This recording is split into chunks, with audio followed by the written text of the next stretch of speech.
নমস্কার, আমি সুমন চৌধুরী।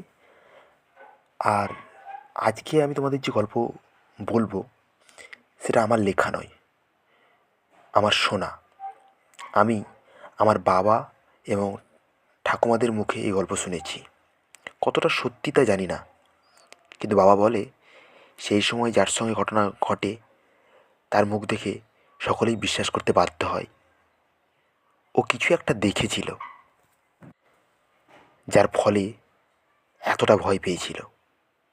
তাহলে শুনুন, আজ থেকে প্রায় 30-40 বছর আগের ঘটনা। আমাদের গ্রামের থেকে শহরে যাওয়ার পথে অনেকগুলো রাস্তা আছে, তার মধ্যে পায়ে হেঁটে সহজেই পৌঁছানোর পথ একটাই। এ ব্যাপারে আমি বলে রাখি, আমাদের গ্রামের নাম বা ওই জাতীয় কোনো কিছুই গল্পে উল্লেখ করব না, তবে এইটুকু মনে রাখবেন, কাল্পনিক নয়। কুসংস্কার বা ভয় আমি মানুষের মধ্যে ছড়াতে চাই না। তো আবার মূল গল্পে ফিরে আসি। যেহেতু হাঁটা পথ ছাড়া মানুষের আর্থিক অবস্থা সেই সময় এতটা ভালো ছিল না যে সবসময় গাড়ি বাস ধরে মানুষ যেতে পারবে, সেই জন্যই ওই পথটাই প্রধান রাস্তা ছিল। আর রাস্তায় গ্রামে ঢোকার মুখে একটা স্থানে মুখাগ্নি করা হতো, অর্থাৎ ওটাকে মুখাগ্নির তলা বলা হতো। সমস্ত মৃতদেহ গ্রাম থেকে বেরোনোর পর ওইখানে আসতো। যারা গরিব তারা দেহ সৎকারের সমস্ত কিছু, এমনকি দাহ পর্যন্ত ওইখানেই করত। যাদের সামর্থ্য ছিল তারা অন্য স্থানে নিয়ে যেত, যার ফলে এক ধরনের মানুষের মধ্যে চিন্তাই চলে এসেছিলো বা একটা ভাবনা চলে এসেছিলো ওই স্থানটা রাত্রে যাওয়ার জন্য সঠিক নয়। এবং রাত্রে সূর্য অস্ত যাওয়ার পর সচরাচর কোনো মানুষই ওই রাস্তা পার হয়ে গ্রামে আসতো না। ঠাকুমা বলে ওই স্থানে অনেকেই গলায় দড়ি দিয়েছে এবং তারও আগে নাকি মেরে গুম করার ঘটনাও ওখানে ঘটেছে। মোটের ওপর বলতে পারি জায়গাটা কোনো দিক থেকেই শুভ নয়।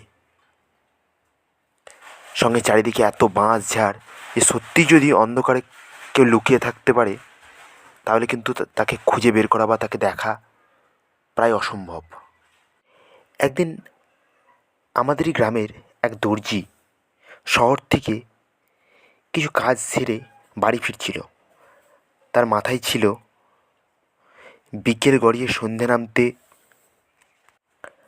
আর বেশি দেরি নেই, আঁধার নামার আগেই গ্রামে পৌঁছতে হবে।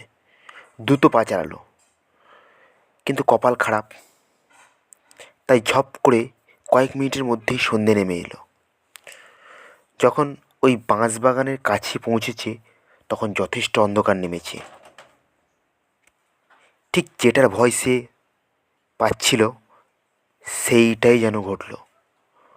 ওনার এক হাতে ছিল কাঁচি এবং কাপড়ের একটা ছোট্ট থলে, অন্য হাতে একটা মিষ্টির হাঁড়ি। তার মনে পড়ল সেই তো মিষ্টি কেনার সময় তার দেরিটা হয়েছিল। আর 7-5 না ভেবে কোনো দিকে না তাকিয়ে সোজা হাঁটতে লাগলো। কিন্তু কপালে যা থাকে তাই হয়। একটু এগোতেই দেখলো নিম গাছে কেউ একজন যেন বসে আছে, তার পা ঝুলছে। কয়েক মুহূর্ত দেখে নিয়ে তারপর সে মাথাটা নামিয়ে যেন কোনো কিছুই সে দেখেনি এভাবে দ্রুত পা চালাতে লাগলো। কিন্তু তাতে কি হবে, ওনাকে দেখে ফেলেছিল ওই পেতনি। উনি যতই এগোন ওনার আশেপাশে চলতে থাকে ওই ছায়া। আর এইভাবেই চলতে চলতে পেতনি পরিষ্কারভাবে এক প্রকার তার সামনেই চলে আসে। তার পরিষ্কার শব্দটা শুনতে পাওয়া যায়, কিরে মিষ্টি নিবি না? না দিয়ে খেতে পারবি?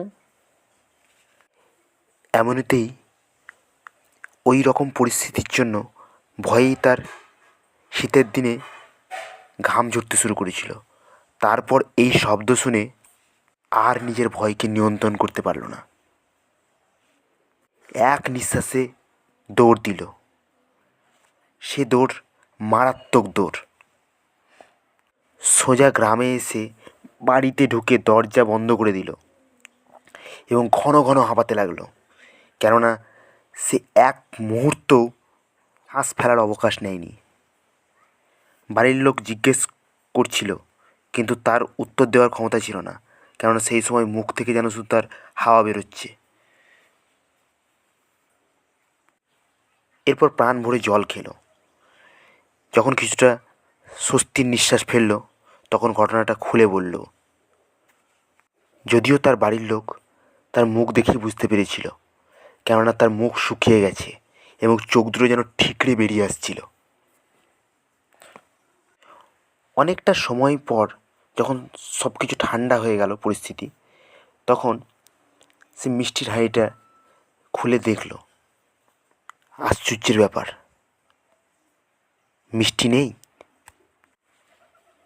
মিষ্টি নেই, অথচ হাঁড়ির যেমন অবস্থায় ছিল তেমনই আছে। কেনার সময় যেমনভাবে সাজিয়ে দেওয়া হয়েছিল ঠিক তেমনই। এটা কিভাবে সম্ভব? আজও এই বিষয়টা গ্রামের মানুষ তথা ওই মানুষটার কাছে এবং ওর পরিবারের কাছেও ব্যাপারটা অধরা। আপনারা কি বিশ্বাস করেন? এমনটা হয়? হতে পারে? কমেন্ট করে উত্তরটা জানাবেন।